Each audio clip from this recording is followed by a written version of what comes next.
Hello, my second grade class. As I promised, I am going to read you a book a week. I apologize this is late. This week's been hectic, but next week it will always be on a Wednesday. So always be checking Facebook for the next book or the next chapter to the book. Today's book is going to be short.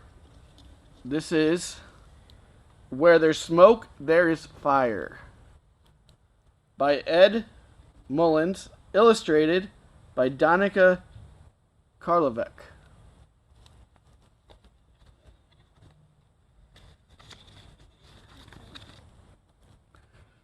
Smoke is billowing from windows on the 5th floor of the apartment building.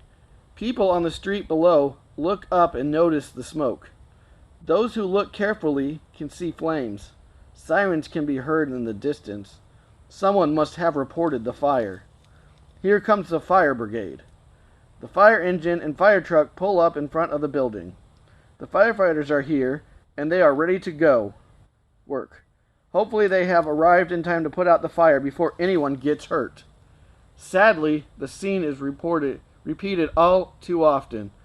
Every day in cities and towns all across the country, fires break out. Fires occur in places where people live, where they play, and where they work. As soon as a fire has been discovered, it is important for a fire brigade to respond as quickly as possible. That is the only way to avoid harm to people and property. Here are the pictures.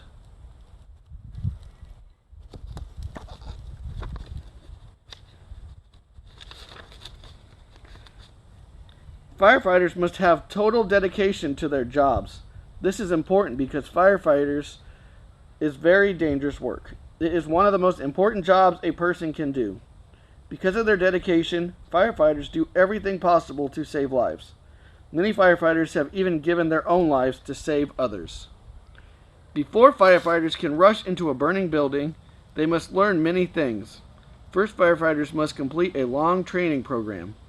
They have to know how to use all of their equipment correctly.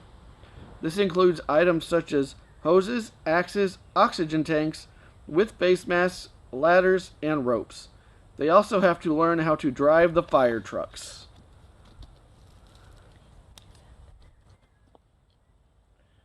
Isn't that exciting, kids?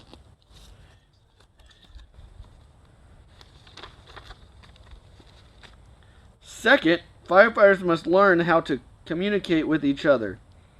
If some firefighters are inside a burning building, they might need to talk to the firefighters who are outside with the hoses, ladders, and other equipment. To do this, they might use walkie-talkies. For example, firefighters might need to help saving a person who is trapped. The firefighters must be able to communicate with their fellow firefighters to help the person escape unharmed. Next, firefighters have to know how to give medical care to people suffering from burns, smoke inhalation, and other injuries. Often, firefighters are the first to arrive on the scene. If someone needs medical attention, they must be able to help until the ambulance comes. Kids, this is a hard job, but the people that do it are brave Americans. Brave people. Finally, firefighters must know how to save people. Often people get trapped on high floors of burning buildings or in burning cars. During their training, firefighters practice saving each other from difficult situations such as these. They have to learn how to use ropes and ladders for climbing, and they must learn how to use a tool known as the jaws of life. This tool can force doors open and cut through metal.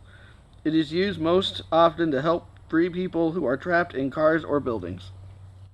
A fire brigade consists of two groups.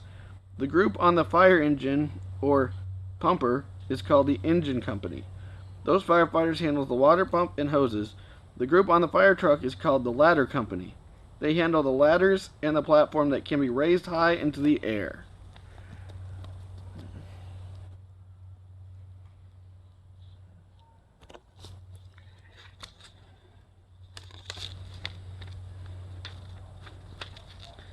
Both groups of the fire brigade work as a team. When fighting a fire, They know that their lives and the lives of others depend on each firefighter doing the best job possible. Because of this, they develop a loyalty to their team and to each other. At the scene of a fire, the fire chief decides on the best way to fight the blaze. He or she helps the officers of the engine company and the ladder company to organize the people to work together to fight the fires. Each firefighter has a different job.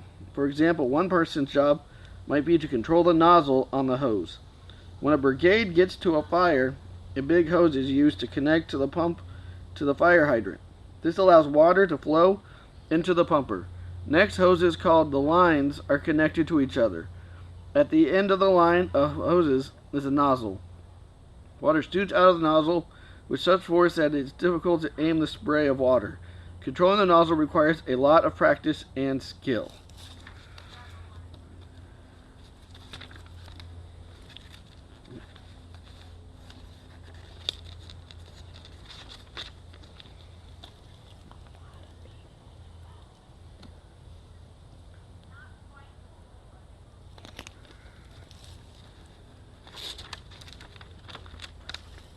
Another firefighter's job might be to ventilate the burning building.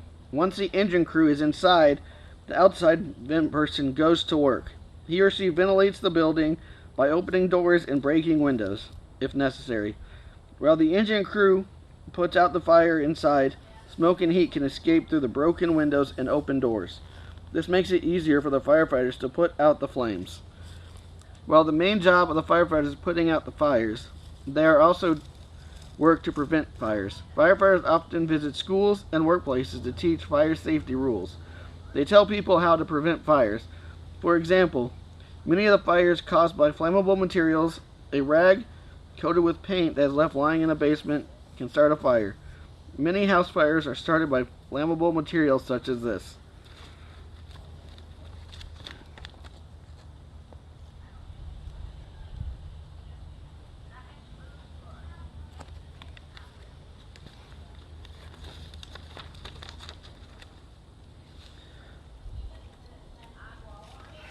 Give me a second, guys.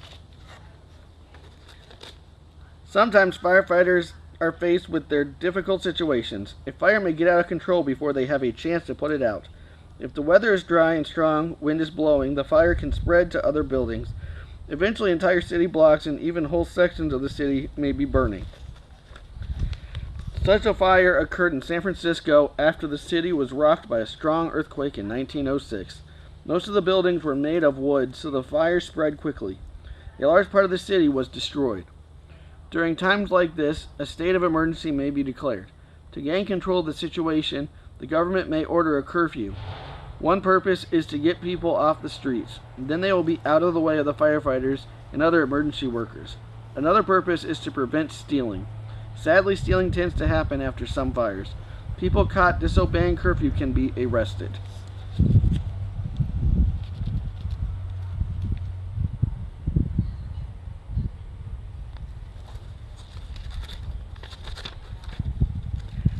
Every year, advances lead to new and better types of firefighting equipment. However, no matter how much progress is made, fighting fires is still a difficult and dangerous job. Every day, firefighters risk their lives, and no matter how much progress is made, firefighters is still a difficult and dangerous job. Every day, firefighters risk their lives to protect others. We owe firefighters our deepest appreciation for the effort to keep us safe. The end. Now, boys and girls, how did you enjoy that story? Leave a comment below to tell me what you thought of this and what you think about firefighting. Thank you, and I will see you again next week. Be safe, everybody.